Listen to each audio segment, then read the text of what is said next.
Ok, bonjour et bienvenue à tous pour ce nouvel épisode du Road to Payout saison 2, épisode 14, qui sera malheureusement le dernier épisode de la saison puisqu'on s'est planté. L'épisode arrive en retard, je l'ai planté jeudi 4 et je fais cette vidéo le lundi 8.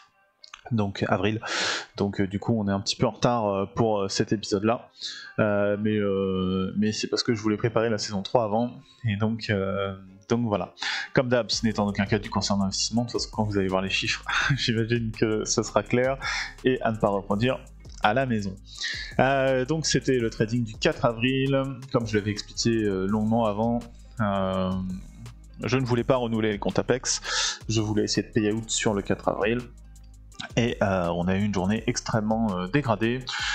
Pour ceux qui veulent aller voir le stream du 4 avril a duré 6h30. On a eu une journée qui a été très molle au début, qui s'est finalement réveillée assez tard à cause d'annonces qui n'étaient pas prévues. On a eu deux membres de la Fed, Madame Mester et Monsieur Kashkari, qui ont fait les fifous, qui ont changé de discours par rapport à ce qui se disait jusque-là au sein de la Fed, et ils ont annoncé que pour eux, potentiellement, si on n'avait pas de baisse de taux cette année, ça ne les chagrinerait pas. Ça nous a envoyé le marché vers le bas. J'ai trouvé une divergence haussière malgré tout à un moment. Je suis rentré un petit peu bourrin, et résultat des courses, le marché est parti contre moi et nous a stoppé, puisque j'avais enlevé mon SL, puisqu'encore une fois j'étais dans une optique de on valide ou on casse. Résultat des courses, donc les trois comptes ont sauté. C'est pas grave parce qu'au final la saison 2 est quand même une très très bonne saison et qui s'est très très bien passée, et on va décortiquer un petit peu ça dans cet épisode là. Mais voilà, du coup c'est fini pour cette phase là de notre trading. On n'aura pas de payout chez Apex sur ces trois comptes. Bilan. Pas de payout chez Apex du coup pour cette nouvelle saison. Globalement, dernière journée où on est en échec parce qu'on rush pour ne pas avoir les renouvellements. Encore une fois, c'était le rush. Si on n'avait pas rushé, ça serait complètement différent. Il n'y aurait pas eu d'échec si on n'avait pas été dans cette situation. On aurait fait un SL, mais avec les paramètres actuels de mon trading, on aurait largement pu le remonter. La bonne nouvelle, c'est quand même qu'on a payout chez Topstep. On a payout chez Topstep pour 1300$. Vous avez le retrait ici sur le site de Topstep et le virement que j'ai reçu le 5 avril, qui est techniquement arrivé le 3, mais je sais pas pourquoi ma banque l'a pris en compte le 5 avril. Et vous voyez bien ici, Topstep Trader LLC. Donc voilà, donc on a quand même malgré tout réussi à payout sur cette saison, ce qui est quand même l'objectif du Road to Payout. Donc on a notre premier payout, bonne nouvelle. Malheureusement c'est pas sur les comptes Apex, j'aurais bien aimé que ce soit aussi sur les comptes Apex, mais ce n'était pas le cas. En termes de stats, pour cette saison, on a eu 80% de win rate, quand je prends en compte donc 81% de win rate chez Apex. Quand je prends en compte tous les trades que j'ai posés sur la saison 2, donc y compris les trades que j'ai posés sur mon évaluation trade day et sur mon financé Topstep, et sur mon évaluation Fidias, on arrive à 91% de win rate, tout trade confondu. On a un gain moyen chez Apex de 310$ sur le 50K agressif. On a un gain moyen de 158$ sur le 25K et sur le 50K détendu.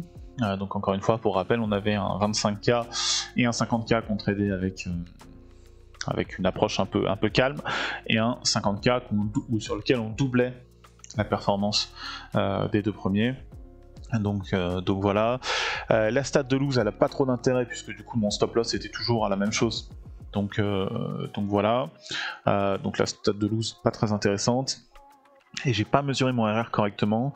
J'aurais dû le faire, là je vais faire un Excel mieux pour la saison 3, mais du coup je l'estime qu'il est entre 0,6 et 0,7 à peu près, le RR pour la saison 2. Donc vous voyez, on a eu un démarrage qui était assez calmos.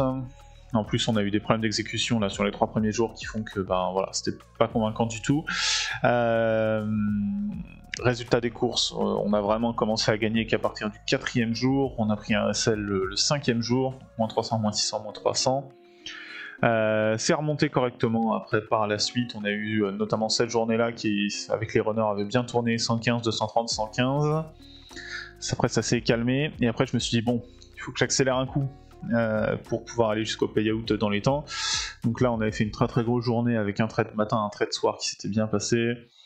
Là, pareil, une bonne journée, moins bonne mais bonne quand même, très bonne journée, et puis là finalement la grosse lose qui nous met les comptes en échec. Mais normalement, si j'avais laissé mon SL, on aurait été par ici, on aurait été même, bon, peut-être un petit peu plus bas, on aurait été à 1000, moins 1000 en stop loss, mais on aurait largement été en capacité de remonter. Si j'avais laissé mon stop loss, encore une fois, donc là c'est juste le fait que j'ai fait sauter le stop loss et que je me sois précipité qui fait qu'on perd les comptes. Les plus et les moins sur cette saison.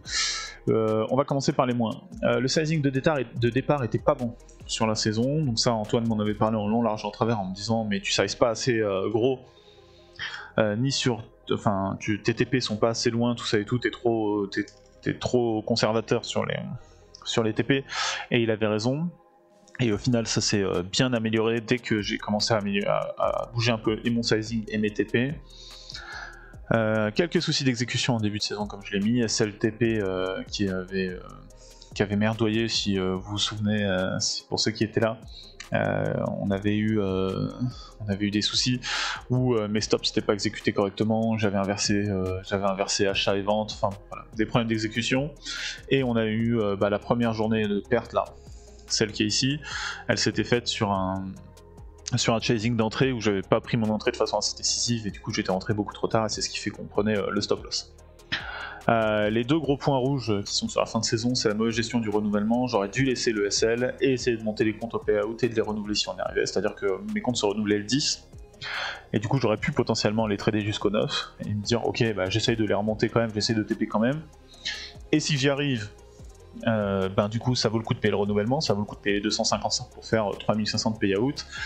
Et à l'inverse, si je les plante, c'est pas grave, ça change rien. Donc ça c'est ce que j'aurais dû faire. Au final j'étais dans l'urgence des renouvellements et puis j'en étais vraiment à la conclusion que Apex, j'allais faire une petite pause parce que c'était moins pertinent pour ma manière de trader que les propres end of day sur lesquels vraiment je me sens mieux. Donc voilà, et j'aurais probablement dû aussi arrêter le copy trading une fois arrivé à un trade du payout. On le voit, on voit pas. J'aurais probablement dû aussi arrêter le copy trading pour arriver à un trade du payout. Ça c'est quelque chose que j'intégrerai probablement sur la saison suivante, de diminuer la quantité de copy trading une fois qu'on se rapproche de la TP pour limiter le risque de planter les comptes. Sur les points positifs, l'intégration du SL qui a très bien marché et qui nous a bien protégé quand on a pris la loose le 5ème jour et qui nous a vraiment permis de remonter tranquillement. Respect de la strat, je trouve que vraiment il y a eu du progrès sur le respect de la strat et je trouve que ça se passe quand même extrêmement bien en ce moment. Voilà, je me sens bien dans la strat, j'ai pas de mal à les respecter, je comprends bien, j'arrive bien à identifier les différents éléments. Il y a toujours des choses qui sont à peaufiner, c'est normal, mais globalement ça va quand même beaucoup mieux. L'augmentation du sizing sur la dernière semaine qui m'a vraiment montré que je pouvais aller chercher un peu plus loin sans prendre de risques vraiment beaucoup plus importants, où au final même en étant sizé un peu plus, alors je ne vais pas sizer autant sur la saison 3 mais on peut quand même sizer beaucoup plus que ce que je faisais début de saison 2. Augmentation de la TP, pareil. Ça me montre que quand on TP finalement on arrive aussi bien à TP à 72 ticks voire à 102 ticks à chaque fois, parce que quand le setup il est bon et on va chercher plus loin. On a globalement bien évité les pièges sur cette saison là, des choses qu'on avait bien retenues de la saison 1, qui nous avaient fait mal sur la saison 1 et qui cette fois-ci nous ont pas pénalisé, donc ça c'est important. Et on a continué à apprendre et prendre de l'expérience dans des petits cas un peu techniques, des choses auxquelles j'étais pas encore habitué. Et du coup, on prend ces informations-là, on sent qu'on progresse, on sent que il y a l'expérience de la strat qui rentre, que les petites nuances, toutes les choses qu'on peut apprendre finalement qu'à l'usure, elles sont en train de rentrer. Et donc ça c'est plutôt des points positifs. Ça exclut pas que je vais me replanter et que je vais peut-être refaire des trucs que j'ai appris déjà. Mais je sens que j'intègre des choses un petit peu plus en finesse, un petit peu plus en nuance sur la strat que ce que j'avais sur la saison 1. Et donc du coup, ça aussi, ça me permet de me sentir peut-être un petit peu plus en confiance quand on est sur les marchés. Ce qu'on garde pour la saison 3, donc la saison 3 qui sera focus sur Phidias, on va garder le SL qui a été clairement une très bonne intégration. TP entre 70 et 100 ticks, ça semble aussi être un bon ajout, même si ça sera sûrement à peaufiner. le fait de mettre 100 ticks de TP avec 200 ticks de SL, je me pose la question de est-ce que ça va pas faire baisser mon win rate. Donc il faudra que je regarde. En tout cas 70, c'est sûr que maintenant on redescendra pas en dessous de 70, puisque à chaque fois que je TP à 50, au final je vais toujours à 70. Donc 70 ce sera le minimum. 100 ticks, il va falloir mesurer un petit peu, est-ce que vraiment c'est possible d'aller chercher 100 ticks tous les jours. Ça semble possible, mais ça reste à peaufiner. Sizing double sur le 50 c'était une bonne idée, hein. Du coup sur les 3 comptes, au final c'est le compte agressif qui se comporte le mieux, et donc du coup voilà, je pense que 3 micros c'était trop petit, je pense qu'on va rester sur le sizing double qui est à 6 micros sur le 50 000, je pense que 6 micros sur un 50 000 c'est un niveau de risque qui est tout à fait raisonnable, qui me met pas en difficulté quand on est en drawdown. Surtout maintenant que je vais être sur des drawdowns fin de journée, c'est encore moins un problème. Et globalement, bah voilà, si on TP 6 micros à 100 ticks, ben, ça nous fait $300 la journée, donc ça nous fait des belles journées avec des progressions assez rapides vers les TP pour payout. Donc c'est ce que je vous mets là, on va au TP plus vite, tout en ne prenant pas un risque beaucoup plus important, donc on va garder ça pour l'aventure Cydias. Et puis la strat, hein, on la garde, on garde la strat, puisque la strat fonctionne très très bien, malgré le poisson d'avril avec le Trading Fish Revolution. Je vais rester sur cette strat qui est une strat qui fonctionne extrêmement bien et avec laquelle ça se passe très très bien. Voilà, un petit peu pour le, pour le bilan de cette saison 2. Juste après cet épisode là, il va y avoir le saison 3 épisode 0 qui va sortir, dans lequel j'explique un petit peu ce qu'on va faire pour la saison 3, qu'est-ce que je vise, comment est-ce que je le sens, tout ça et tout. Donc on se retrouve pour la saison 3. Merci à tous pour votre soutien et votre présence pendant cette saison 2 qui a duré plus longtemps que la première, hein, puisqu'on a fait 6 épisodes de plus, donc ça c'est pas mal. Merci à tous d'avoir été aussi nombreux, par exemple sur le stream du jeudi 4 justement, où on a perdu les comptes, mais vous étiez extrêmement nombreux pendant extrêmement longtemps, donc un grand merci. Merci pour tous les messages quand j'ai grillé les comptes, voilà. C'est vraiment cool de le faire à plusieurs. Je pense que ça m'aide aussi à prendre des meilleurs trades, à être plus rigoureux, plus discipliné, le fait d'avoir le stream. Et donc un grand merci à tous pour votre présence pour cette saison 2 du Road to Payout. Si la vidéo vous a plu, si la série vous plaît, je vous laisse liker la vidéo et vous abonner. Et on se retrouve pour la saison 3 pour cette fois-ci le Payout, idéalement avec Cydias. Bonne journée à tous et à la prochaine. Ciao.